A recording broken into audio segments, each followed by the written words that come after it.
Failure is a part of any good business. This is the focus group. It's the savvy side of 9 to 5. Listen. Bueller. Laugh. And learn. Negotiation. This is what you do in business. This is the focus group with Tim Bennett. STAUNCH. And John Nash. Keep your clothes looking neat and clean. We're all business. Except when we're not. Hey, welcome to the focus group. John Nash here in New York with my good friend and co-host, Mr. Tim Bennett, down in Philadelphia, or it could be the shore, but rest assured, we are distant from each other. We're geographically quite distant. We're not socially distant because Tim and I talk all the time, but we are geographically distant. Focusgroupradio.com is the URL you want to check out for all our shows, including Unbuttoned, our Tuesday podcast. About 20 minutes long, 3 topics. Subscribe, like, and rate that. And as I said, focusgroupradio.com. So here we are. And I don't want to say it's the first official. No, we have like a couple more days, then we're into June, right? Yeah, I guess it's the first official week of summer it's the Wednesday after Memorial Day, right? You can now wear white, John. You can wear your white shoes now and your white pants. Kathleen Turner, one of your favorite movies. Serial Mom. Serial Mom, the Buckskins. Yeah. You and I come from a state that had pretty firm rules about dress code and things like that. And you and I swore by the Preppy Handbook.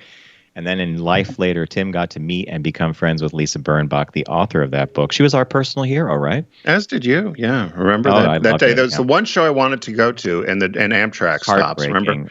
Was that the refrigerator on the track or something? Yeah, we hit a refrigerator and on the way up Think on Amtrak. Think about that for a minute. What is this? Uzbekistan? You're on a train. And then Tim calls the studio, and our producer, Katie, and this was the day we had been waiting for because Lisa Birnbach was going to be in with, I think, Chip Kidd. Chip Kidd, yeah. The book designer. And he had done her new book. What was the follow-up called? True Prep. Not as good as the first one. But anyway, Tim's guy. Did you wear your whale pants, your whale corduroys? Oh, I had a whole costume. I had the duck mallard pants on. We both dressed very preppy. And I got there for the last 5 minutes. I think you did a Tim's list for them. You stepped in and did the list with them. But it was fun to meet them anyway. We got a good picture. And then we invited her to our holiday show. We did for many years holiday shows at Sirius. And remember, she was supposed to be on. We gave her a specific time. She showed up 35 minutes late with some guy from Fast Times at Ridgemont High. He was the man who delivered the pizza in the Mr. Hand class, where and Spicoli was I forget the actor who played him, but Sean Penn, thank you. Yeah, and hey, by the way, in the booth we have Garrett and Steve bringing us out to you with the magic of technology. We can't do it without them. Yeah, anyway, so one of the actors... she didn't show up with Sean Penn. She didn't show up with Sean Penn, but the actor who played the pizza delivery guy, we ended up later doing a funny little thing. Well, it wasn't so funny. Well, it kind of was, but Tim, years later, had this list of people who'd been on our show that had passed away. Our dead celebrity was our first dead celebrity, yeah. Yeah, that wasn't funny. And our second one, do you remember who the second one was? The second one... Why should I? One of your favorite guests. One of your favorite guests of all time. You mimic it all the time.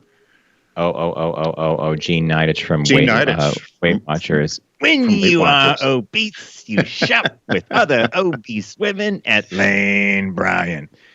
Yeah, not a list you want to be on. That was the whole interview, right, Tim? We did that, and she repeated that line like how often? Well, and we had to be good because, we had to be good. And there's been several interviews like that we've said over the years. We should probably do a best of our Trainwreck interviews. That would actually be a good thing to put together, the Trainwreck interviews, and kind of splice them together and then do the backstories on them. Because some of them were I could not look at you at many of them. And title, I'm puzzling about the title. Could the title possibly be "Don't Ask Me Direct Questions"? Like, remember the guy that had Asperger's or something, or whatever the illness was, and you're like, I went to the bathroom, I came back, I didn't know what was going on, but you had this look on your face like, "Woo boy, did you?" And I think I booked him. Well, I was going to say, you often were the one to bring these characters in. I mean, you were the one who brought in the guy, the typesetter. You brought in the one with the cards. You often brought in these crazies, and I don't know if you did it just to do it. But they would end up being these crazies, and I would look at you like, you got to be kidding me. Because back then, too, our interviews were 45 minutes long. So we had to Because fill we had the a 2-hour time. live show, we had to fill the time. And My gosh. back to Lisa Birnbach, though, it was a sad day because Katie got the call. We were just about to go on air, and she said Tim's running late. But as the hour progressed to the second hour, and Lisa and Chip came in, and you clearly weren't going to make it. We went to break at one point, and Katie came over to me, and I said, Tim is going to be like. I said, this is heartbreaking for him because he really wants to be here for this. Oh, well. Yeah, it happens. That happened to us several times. Our very first show when we came onto this platform for doing the video feed in the studio, remember the same thing happened. There was an accident on the highway because I would always get the train. I would show up in Manhattan about 2 hours early. And it was our debut show, and there was an accident on 95 that shut everything down and missed the trains.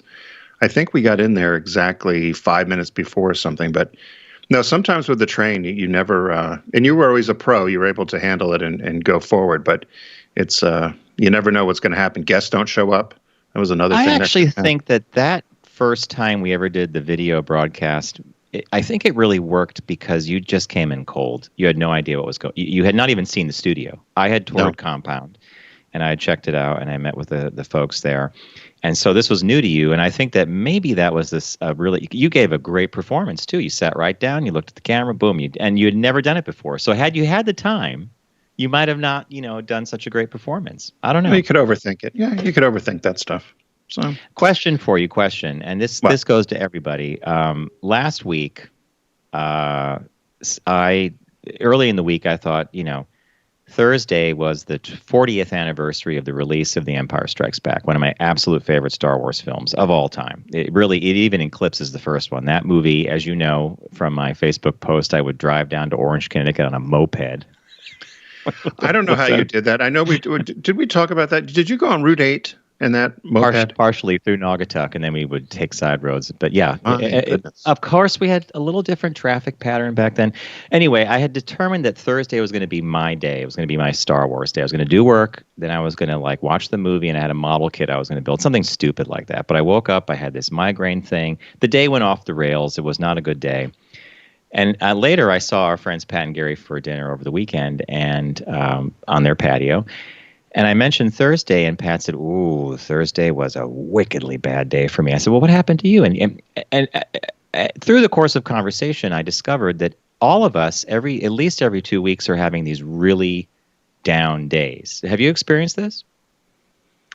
Besides events that are going on, I mean, just it's overwhelming. You're like, "Oh my God, what's going on?" Right? Yeah, I would say I have, as probably everyone has, and there's other, life goes on, right? There's other things that happen. We didn't talk about it, but I lost my beloved dog. There was things that happened, and the next few days out of that, from there, I was out of sorts. But no, you're right, and I think a lot of people are having those sort of days. We don't know what's going to go on. We don't know what the third quarter or the end of the year will be like. It's a big mystery. You could plan all you want, but we never plan for what we have now. No. And you bring up a great point, and there is no planning. And I just literally, before we came on air, I saw an article that many companies are cutting people's salaries. So let's say you still kept your job during this time period. Now you're on a reduced salary, and you didn't see that coming. So I think, Pat just wrapped up the conversation by saying, he goes, be good to yourself, be patient with yourself. And if you have a bad day, it's a bad day. Let it roll on through. And but that was last week. But I'm better now, and I invented it. Oh, and then actually, of course, I should say, to wrap up the Star Wars day, hours after this meltdown I had, I didn't do anything. I just felt really terrible all day. I finally started watching The Empire Strikes Back, and Bob comes in and he hits the pause button at one point because we're watching it on Disney Plus. And I said, "Oh, don't stop the movie now. It's the battle on Hoth with the walking tanks, my favorite part. And they did this with stop motion." And I start talking, and he just looks at me and he goes, "You're 100% better." And he goes, "Because now you're telling me all this trivia that I really don't care about." I love Bob. he'll let you tell me all this trivia I don't love it. Really care about. Now I know you're better. I know when you're not good when I don't hear from you. I figure something's up. You shut down. I did. I know, and I didn't talk to anybody, and I did shut down. I might have done. But some I actually emails did and think stuff. you did tell me earlier in the week, though, then, and I was being respectful because you did say you were doing a kind of a mental health or a personal day, and you had big plans, and that's why I said to you the next day, hey, did you have a great day off? You're like, it was miserable. It was worst day I've had in the year, and I was like, oh my God, here I'm thinking you were enjoying yourself and Building my little model kit, and right. yeah. But not the Actually, case. the day started with something called a retinal migraine. I don't know if anybody's heard of this before. So, Garrett or Steve, you may have had this. Maybe not. Maybe you didn't even know you had it. But here's the deal: you're sitting, and suddenly your vision goes kaleidoscope. You know how you see like colors and stuff through a kaleidoscope, and you can't really focus on things in front of you, but you can see them peripherally. So you know you're not going blind. And so you just can't see. So it lasts for 20 to 30 minutes. And afterwards, usually it doesn't go into a full-blown migraine. Sometimes it does. But that day, my Star Wars day, I had a retinal migraine. 30 minutes later, it cleared up. Then I felt like I was going to throw up because I was nauseous. Then I had to lay down because I did have a migraine. God. That's why you didn't hear from me. My miserable day. Your miserable day. Well, that's okay. Everyone's allowed one, right? Hey. We're going to want to take this call because I don't know if we missed it or not, but it's Don from Alabama. Don, welcome to the show, my friend. Hi, guys. Hello.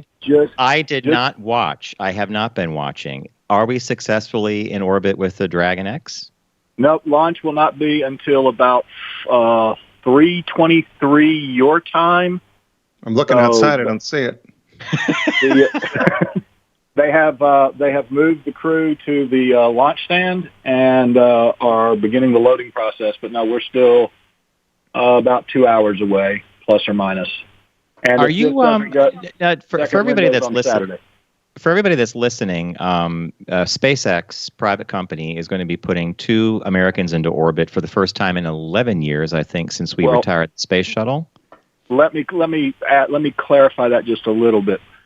SpaceX, the very first commercial enterprise ever, is going to join the club of the United States, the Russians, and the Chinese in putting someone in space.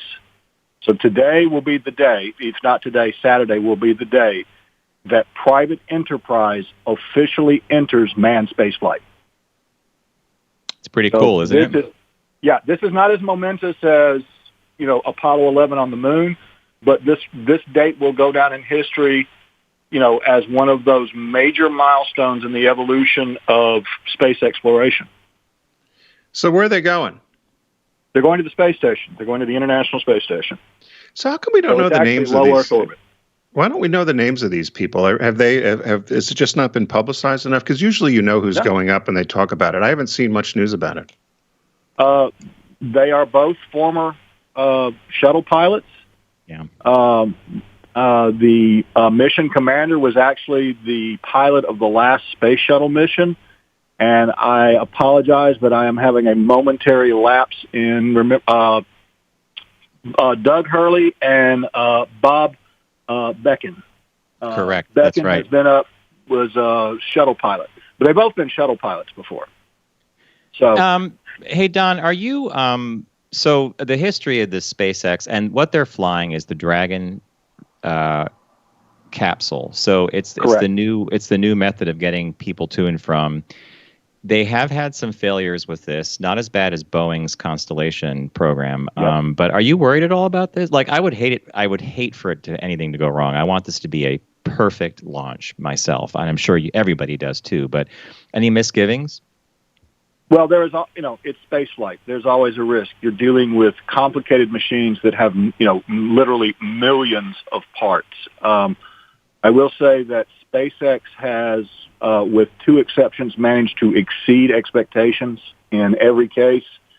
So, and I'm sure that the weight of private enterprise going into space for the first time has not been lost on their necessity to check and double check, to the point that NASA does not have the final go, no-go decision on this. SpaceX does. Wow. So it will be a private company that will make the final launch determination in consultation with NASA. So this is the equivalent of the very first commercial airplane taking passengers into the air. This is the first commercial enterprise carrying passengers into low Earth orbit. Yeah, and that there was an article that I read either in Popular Science or The Atlantic about all the stuff that's going to happen after this. If it's successful, there's notions of companies that want to take passengers into elliptical orbits around the Earth. So actually, they'll go higher than the space station for one or two orbits, then return to Earth. Hey, I would love to sign on the dotted line, but you know that this stuff's going to be super duper expensive for years to come. Well, probably beyond my lifetime. You've got private flights being currently sold for $250,000 a flight, and while that's extreme, that's not the 22 to 30 million that the Russians were charging. So it's not. Once we have more frequency of flight, cost of flights will come down. Once we get better with reusable vehicles, then cost of flights will come down. The biggest cost in this, other than fuel, is platform. So is the vehicle? Now, does this one return to Earth? Is the booster for Dragon X does land properly? Every component of this launch, if successful, will return to Earth and be reused. So there is no throwaway booster in this phase. Everything comes back. Everything lands. Everything gets put back together and relaunched. How are they getting back from the space station? There'll be another flight sent up to ferry them down, or there is the Soyuz return module if something goes bad. Right. But so Don, they're going to actually complement. There's only one American on the ISS now, and I think there are 2 or 3 Russians, and they're going to be up there for a little while. Is it the Dragon that's going to go back up to retrieve them? Yes, the Dragon, until Constellation is online, Dragon, barring any setbacks, God forbid, will be the ferrying system, and we will stop buying seats on the Russian launch platforms. Which is, by the way, that's been fraught with politics, too, because even though our countries are united on the scientific front, kind of, right? Mm-hmm. Yeah, I mean, it's not a smooth, it's not a really smooth relationship. And if you've got to consider, it has been, America did, prior to today, America did not have a space launch platform since 2011. So the most technologically advanced country on the planet did not have a mechanism for getting people into space. Yeah, at least in the public sphere. We don't know about the military. Yeah, remember, the military space budget is 6 times NASA's. I know, and this was, I believe that Bush made the decision to retire he made the early decision to do it. And then Obama finally did it, and then we have President Trump. So it's been 3 presidents that this whole story is have an arc over, right, of getting man back in space. I'm very excited about it, and I think events like this, given what we've been dealing with for the past few months, it's fun, it's galvanizing, and it's exciting. And it's not even the coolest thing that's going to happen this week. What is the coolest thing that's going to happen this week? The Navy has test-fired a 150-kilowatt laser, which doesn't sound like a whole lot, but that is the beginning of the end of missile technology and the beginning of energy-based weapon systems that function at great range. And so just to clarify for folks, what Don's saying is the laser can take out an ICBM? The laser can take out a drone. It can take out a cruise missile. It can take out a lot of platforms. They haven't specifically said ICBM, and this is mobile. So this is actually sitting on a ship and is able to fire from, it's a mobile platform. So it's able to fire from anywhere in the world if you can get the ship there. Its range has not been publicized, but, best guess is on a clear day, you're talking maybe 100, 150 kilometers. But the very first laser, which I got to see, the very first weaponized laser, was a 10-kilowatt system, and it was the size of a house. This is the size of an SUV. So as we progress, these weapons get smaller and more powerful, and we get much, much closer to our first Star Destroyer, which is what I'm really looking for. I was just going to say, and then phasers. Phasers Yes. on stun or to kill. All right, we're going to get on with the Yes. show, Don. I want to thank you Thanks. for calling. Have a great one, my friend. Bye. Tim, I hate to fly. I don't know. What would you do on that? You go up there and you zip around the world. Then what? Do you get peanuts and a soda? You would not want to be in orbit, like I around the would Earth. no more want to do that than go to Afghanistan. I would die to do it, man. I think it would be so cool. What are you going to do? You can't see. Can you look out the window? Can you look out the window? Yeah, well, yes, and some of the astronauts do, in fact, just hang out at this beautiful multi-paned thing. I think they call it the observatory or something, but they just look down at the Earth. I think it would be mesmerizing. Okay. But I was watching. Yeah, this is what I love about Don. Don's down in Space City, right? Space Central, Rocket City, and he's tapped into all this stuff, and I love it. So we have the laser was news to me. That was news to me. I actually saw that they had put the laser on a couple of the old, I think, C-10 gunships, and they were showing it. I watched some defense video on it. It was quite interesting. I thought it certainly is a game changer if it does what it's supposed to do. I'll say, yeah. All right, we're going to move on, and I'm going to ask you now specifically what caught your eye. What caught your eye? Here's what Tim and John found. So there were a couple things that caught my eye, but this one I thought was interesting just because of the headline, and I know how much that you love eggs. So the title is "People Are Buying an Astronomical Amount of Eggs Right Now," and this came from the Modern Farmer article.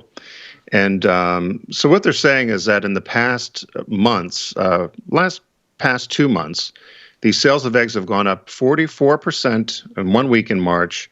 And the last data for the last week in March, the egg sales have gone up 86%. And of course, everybody knows why. People were out running to buy food and stock up. And for one thing, eggs are cheap. They also will last forever. They'll last a lot longer than other sorts of staples.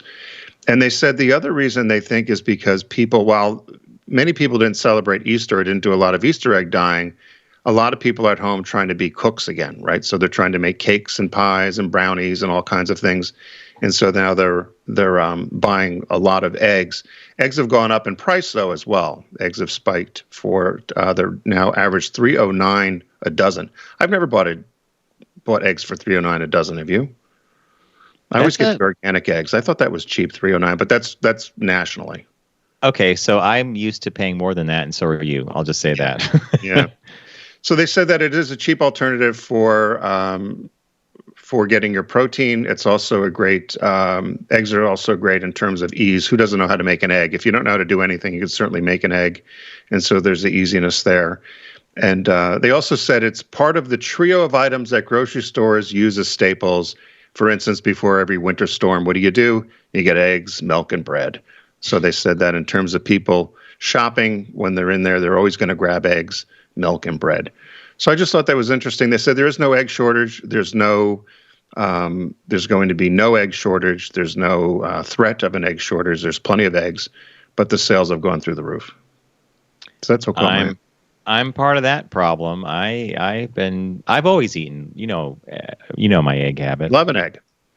I usually have 2 whole eggs and an egg white mixed together with some Canadian bacon in the morning. That's mostly my everyday for the last 8 years.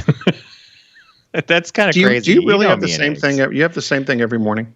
Almost every morning, yeah. Sometimes I vary it up, a little oatmeal. But basically, if I'm going to go on a cycling trip or something in the morning or a bike ride, I'll do oatmeal in the morning. But eggs really do it for me, man. I love eggs. They're the simplest thing in the world, right? You could be home and I'm hungry. I don't want to cook a big dinner. I'll make myself a little omelet. 10 minutes later, you're done. They're the best food. I had eggs this morning with some bacon and avocado. It's very good. Keeps you full. You don't need lunch. Yes. It's high protein, yeah. So what caught your eye? Well, this comes to us from a listener who sent a letter to us at letters@focusgroupradio.com. By all means, reach out to us there or on our social platforms as well. And the listener's name is Joshua, and he sent me a listing to a home outside of Pittsburgh, or maybe in Pittsburgh, that's on Zillow currently. It's been on for over 9 days. It's had 2.5 million views, and 17,000 people have bookmarked it to go back later. The unique thing about this property is that it's kind of weird inside. So Since if you're not watching, I'll describe it. I'm showing two pictures now. On the left, there's a picture of a very unassuming brick ranch. In fact, Tim, would you even call it a ranch house? Yeah, it's a brick rancher. Brick ranch. The suburb. Now you see they have a problem over to the right side with the door being obscured by a shrub that's bigger than the house. So that's going to come down, right? But you enter, I'll just read some of the description from the real estate listing. Do you like fun and adventure? See this one-of-a-kind brick ranch converted into a 2-story. Enter the door to a 13th century castle decor sunken living room with dramatic high oaked beam ceiling, hardwood floor, brick fireplace, a ladder to an elevated library, and then time travel at warp speed to the 25th century starship. Sounds grand. There is a mural on one side of this living room that looks like a Peter Max kind of pop art thing of the solar system, but then a talking space alien greets you as you walk toward the floor-to-ceiling outer space wall mural. That's what we were just describing. The dining room is a command center whose rear wall opens to the spaceship main bridge, working computer and controls from an Apache helicopter. So somebody took the controls from an Apache helicopter and made this space command room. It looks a little random to me, Apache speakers and a 55-inch TV screen, pocket door to the functional galley kitchen. Open the hatch door and you find the laundry, large storage area, and workshop. Take the spiral staircase to explore the second floor, which has a den area, a walkway, and 3 bedrooms. There's a tropical island themed bedroom and a 1970 hippie crash pad bedroom and a queen water bed. How they got that in there? Tropical themed hippie crash pad and a water bed. Level backyard with a pool under warranty and patio area. Beautiful wisteria over pergola, if that's pronounced that right. So I'm sorry, it's 480 Rainier Drive in Pittsburgh, PA. So thank you, Joshua, for sending this. It's the city where I was born. I was not born in this house, although many might mistake this as being my home of origin. Given the space theme, I would have done it far more tastefully, personally. What did you think? I actually saw this listing too. I'm a member on one of these social media sites of people post each week. It was similar to Lurid Digs. People post these listings of crazy houses for sale. And there was one in Minneapolis too that was just out of this world, so to speak. But how do you go ahead and sell? I didn't pay attention to the price on the house. Did it have a price? I was trying to think, how do you go about selling something like this? First of all, I don't know the price. I do think I seem to remember seeing 180,000. I could be wrong. It's worth a check. So don't hold me to it. Secondly, good friend of mine up here, my friend Linnea, I've talked about her a lot. She's in real estate. We cycle a great deal together. And one day I was telling her that I wanted to do something to the house. And she said, oh, no. You don't want to do that. And you know this too, Tim. And I said, why don't I? She goes, you want to think about the next owner. The more you customize a house, the less appealing it is to someone in the future because it's not to their specifications or not what they like. This house has been this is someone's dream palace, and I love it that they did this. But whoever buys this, it's a gut job, right? What was it that you wanted to do to your house? Do you want to add a room or something? We wanted to take the back building, the garage and guest house. We wanted to take it down, put a new slab, build an official new building and then she just said, let someone else do that. Let somebody else do it. Yeah. Of course, lately, since we've owned the house for over 20 years now, I'm beginning to rethink that plan because if we are here for a lot longer, it would be nice to have an official building that wasn't falling down back there. You stayed in there. I remember one time you were a guest and you came out in a towel. You're like, hey, I hate to tell you this, but I flushed the toilet and everything's backing up back. Do you remember that when we had a clog in that shower drain? Well, that happens. Then I thought of putting a hot tub it is a great addition to the house. Oh, hot tub's great. And I mentioned it to Lane, and she says, okay, let's walk around and sight the tub. And so we were walking around, and she said, if you put it here, your neighbors could see this, and it's going to sit out there, and it's going to get moldy, and you're not going to have interest in it after 2 years, and it's maintenance. And so she talked me right out of that hot tub, man. I would love a hot tub. I would like a pool too, but that's not going to happen either. So now we have, thank you, Garrett. We have John on the phone. Maybe John knows about this house in Pittsburgh. Welcome to the focus group, John. Hi, John. Hi, Tim. Hello. I don't know about that house. I do know about homes with pools and hot tubs, though, because I'm in the Springs, of course. But I would never buy a house that is themed like this. I mean, it may not go with your color patterns or anything else like that. I don't know why somebody would do that to a place. I mean, it seems pretty obscure to me. So you don't want a command center or the remnants of an Apache helicopter to eat in front of? I mean, there's an appeal there to some. Like, it looks like there's a submarine theme too. That's just me, but are you kidding? I have airplanes that fly between Marine bases and Navy bases in San Diego up to 29 Palms over my head, and half the time I think that Palm Springs is at war with Indio. So I don't really want that theme in my house. I have to say too that I think that I do think that Mr. Bennett looks quite handsome with all that fuzz on his face too. John, I've been lazy with the shaving, and John and I talked about it. For some reason, my mustache is dark, and one of our listeners, Paul and Mass, had suggested I get a mascara stick, and then John called me out on it immediately when it went dark. But I'm trying to keep it trimmed because it does feel a little odd. I had a beard once in college for about 10 minutes, and that was the only time I ever grew facial hair. So I thought this was the time. Maybe as a winter option, I mean, I understand that back in your neck of the woods. Keep it as a winter option. When you're hair challenged like me, I have no options, basically. Like, someone said to me the other day, why don't you grow your hair out? Like, I'm going to look like Friar Tuck at the end of the day. Right? That? You look like somebody from one of those superhero shows. Maybe your love of eggs and all that, it's all interconnected. Hey, kid. There was a listener once who called us, and he said, I think of Tim and John as Superman and Lex Luthor. And I was on the phone. I took the call, and I said, well, which one am I? He goes, well, you're obviously Lex Luthor. He goes, Tim's Superman. Need I say more on that front, right? Tim, in fact, you have a rabid fan base. Everybody loves Tim. Tim's like the teddy bear. Tim, they comment on his hair, his beard, this and that. I'm the quiet one, John. I'm the quiet one, maybe. Well, I'm glad I actually get to see you guys live for once, because usually I'm doing my thing about this time of day. So it's nice to see you guys, and just wanted to say hello from the coast and come visit the Springs. It's good to hear your voice, John. Thanks. It's so good to hear from you, John. Thank you so much for calling today. It made the day. Thank you. Bye-bye. Thanks. All right, Mr. Bennett, I believe. Oh, it's a fantastic surprise. My God, it's John, right? It's so cool. Yeah. Business birthday. Everyone does celebrity birthday greetings, but the Focus Group is the only show in the universe that celebrates business birthdays. This one was today's date, May 27th. There were a number of birthdays with big captains of industry and lots of famous names you would hear. But this one particular woman I had come across, and I thought not somebody that I really knew, and I thought I had an interesting story. So we decided that she's our business birthday today. Amelia Jenks Bloomer, born May 27th, 1818. She died September 30th in 1894 at 76 years old. She was an American women's rights and temperance advocate. So the temperance people didn't want us drinking alcohol, John. Mm-hmm.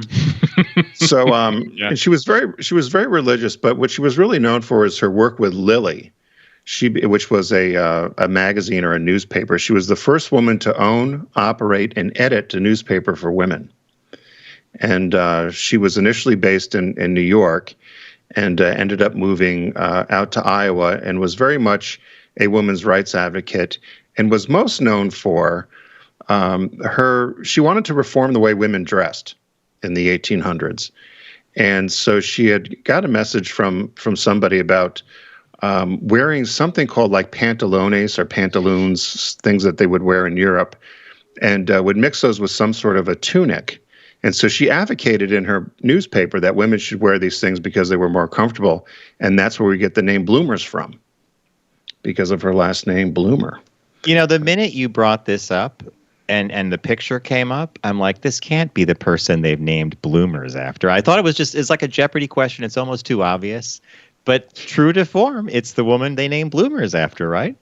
Yeah, and it was really when I read that, I thought, well, that's funny because in her own right, she was friends with Susan B. Anthony. She was friends with other women that were trying to get women's rights and equality in the late 1800s. Susan B. Anthony, Elizabeth Cady Stanton, but it was really she became known for this advocacy of having women wear more comfortable clothing.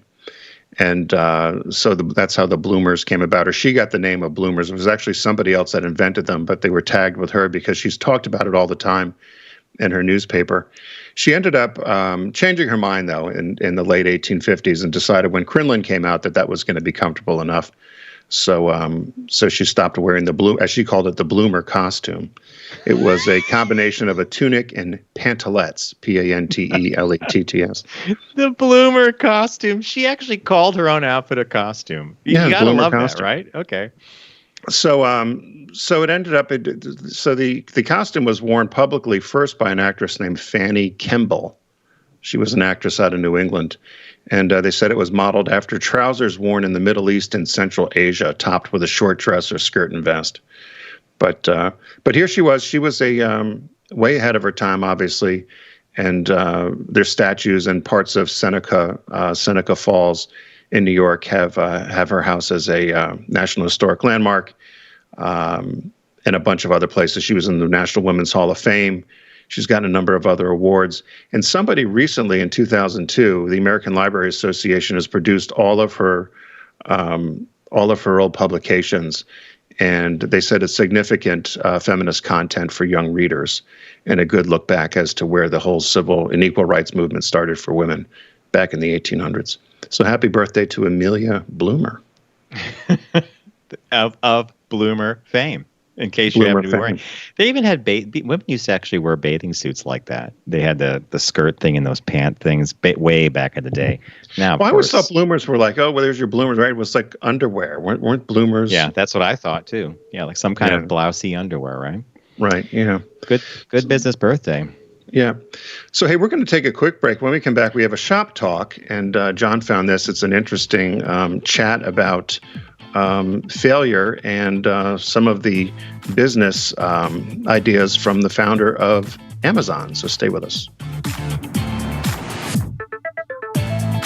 You're listening to The Focus Group with Tim and John. Learn more at focusgroupradio.com.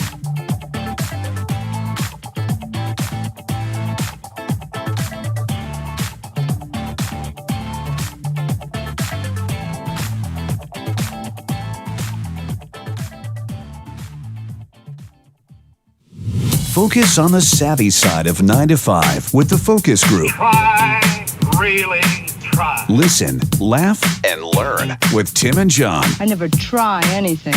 I just do it. Hey, welcome back to the Focus Group. John Nash with Tim Bennett.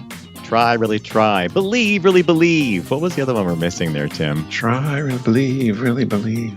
You know what? I don't know. That's funny. Now that you put me on the spot, try, really try. Believe, really believe. I used to know it by heart. There was Norman Vincent Peale they were listening to, and that was Clippus from Grey Gardens.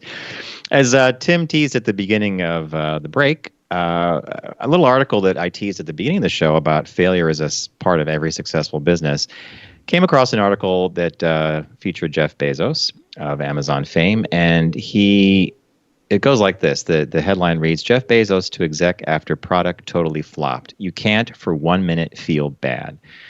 The flop that he was referring to was the Amazon Fire, which was a phone that they released. That flop and the Fire phone, it cost $170 million. It was $170 million write-down that Amazon took when the Fire phone came out. But out of that phone and the development of that phone came Alexa and voice command and voice activation. So this was interesting to me because I think that I personally need to be reminded as a professional and as a business owner that failure is not always a bad thing. And in fact, you don't learn unless you do make a misstep. And that was my big takeaway here, is that you shouldn't be afraid of it. And in fact, the bigger the failure, perhaps you were trying something really big. Maybe the next success that comes is going to be equally as big. Did you like this piece, Tim? Did it speak to you career-wise? I did because I liked his form of leadership. As you mentioned, he had two insights and for his tenets of leadership and success. And the first one is failure is a part of growth. And I think failure is a part of growth when the organization culturally accepts the fact that you're not going to get everything right and you're not going to be dinged for it. There's a lot of fear within organizations that you just do everything you're supposed to do and stay within your budget guidelines and don't think outside of anything different, and you'll be okay. And I think Bezos' success was, you know what, failure is going to be a part of growth. And the more important part about that is what you said about how they found Alexa through this, is that you have to be curious and experiment and be allowed to wander a little bit in your thoughts. And that's what leads you to other areas. So what you worked on may not have been a huge success, but out of that developed a bunch of other things. And I think so many organizations have that fear base of, oh my God, in their minds would have been, I wasted $170 million on this failure. Whereas Bezos says, hey, we learned from this, we grew from this, and out of this, we were able to do, who's going to argue about the success of Alexa, right? It's amazing. It's absolutely amazing. And you are right. Like, you and I worked with many clients who they may do an ad campaign and you'll say to them, and Tim has often said this in meetings, and I've seen this happen, like the client will say, we want to spend X, Y, and Z on, and Tim will say, well, you really shouldn't do that. You should be in the market for the whole year and spend this amount. And then they spend this little amount and they don't get any traction and they're upset because they think they made a bad decision. That's a little different than this. But you have to try before you succeed, right? And that one quote that you talked about earlier, you have to be willing, as they say here, you have to be willing to float and to be curious and experiment. That reminded me of a hard lesson I learned from an old mentor of mine. I used to do a lot of work for Cambridge University Press, and I was vexed by a problem. I like that word, vexed. I'm pretty vexed. And my mentor, Tom, over lunch one day said to me, he goes, you really need to cultivate the idea of being patient with not knowing what you don't know, because it will eventually, you'll figure it out. But you have to be okay with not knowing the answer right away. And that bugged the crap out of me for the longest time until I realized he's right. Sometimes we maybe have the answer, we're thinking about it, we're putting the pieces together, but it's not coming quick enough. And this actually goes to something I was going to ask you about too, Tim. You know, time to wander, time to experiment, time to free think, that doesn't really jive with a desk job, does it?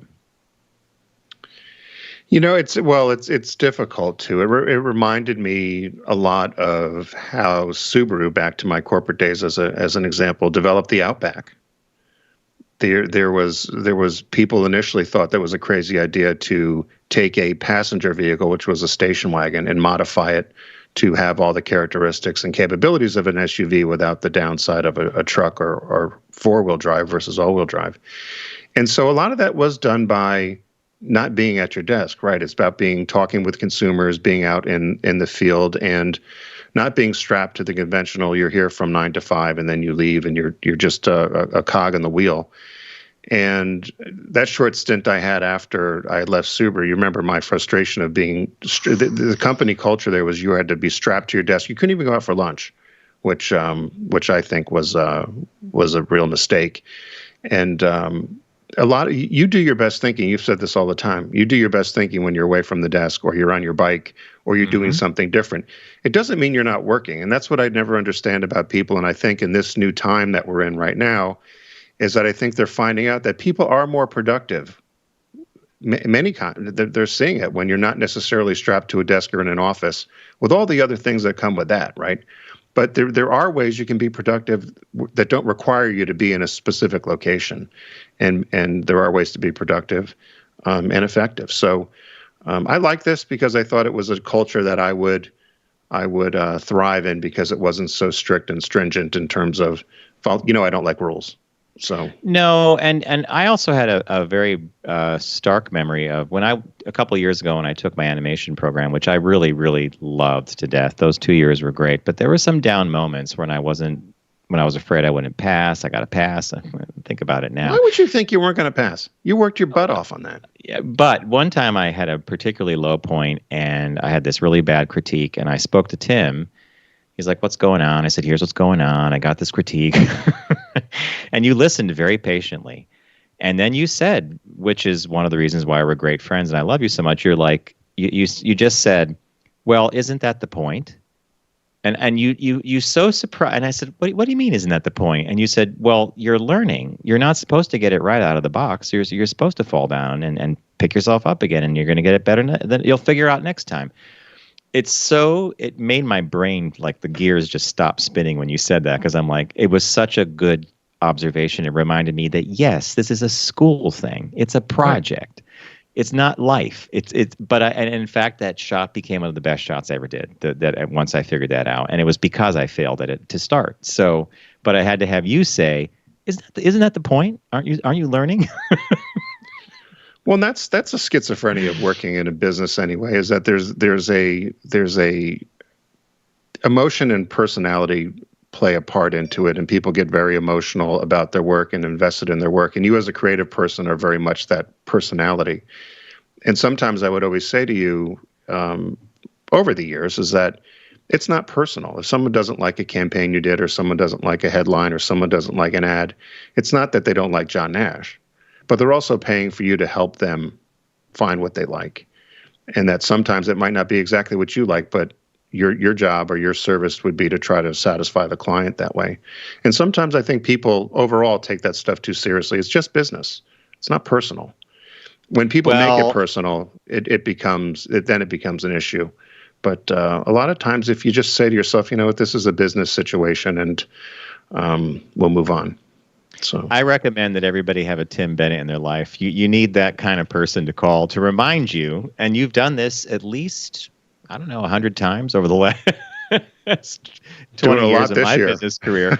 Oh, a Tim, lot this year. You ain't kidding me. Sometimes Tim gets on the phone with me and he goes, John, we'll finish a conference call and we'll get critique on something.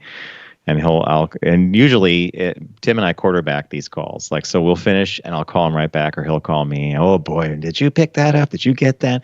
And then one time I pick up the phone and I call Tim, and Tim goes, before you go off the handle, you're not supposed to have an ego. It's not about you.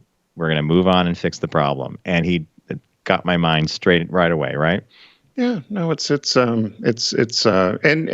I learned that from somebody too. I learned that over the years, and you can learn it from everybody. I've learned some of the smartest things from many peers or many people that even people that reported to me. So it's good to take advice, and it's good to what is it they always say? If somebody offers you a mint or advice, take it. Mint or an advice? Have I heard this before? Yeah, it's like, you ever heard that before? Somebody offers you a mint or advice, but it's usually if somebody offers you advice, take it. Doesn't mean you're going to listen to it, but take it. Take the advice. And it's usually well-intentioned, yeah. And if somebody offers you a stick of gum or candy or mint, take it. It's similar to the woman at Volkswagen we worked with, Megan, where she said, if somebody offers you the opportunity to go to the restroom when you're on a road trip, even if you don't have to go. Go. Yeah, right. Remember that? That was a great line. So it's a good article, and it's a good reminder to all that failure comes in many forms. Maybe you're writing a resume. Maybe the resume you have that you're job hunting with is not getting you the traction. Don't view it as a failure. Hit the rewrite button and see where you go with that. By the way, I don't know why I picked resumes. Maybe they're on my mind. I do not like them. Have you checked? Like, I reread my current one. I thank you. Your vocal. I hate them. You know what? And I don't think people really read them. And now what happens with resumes, right? We've heard this as it goes through computers, and people are even interviewing with artificial intelligence. I had a friend that went through 3 interviews and never talked to a person. She was talking to a computer, and you have to learn how to look at the camera. That's kind of passed me by, I hope.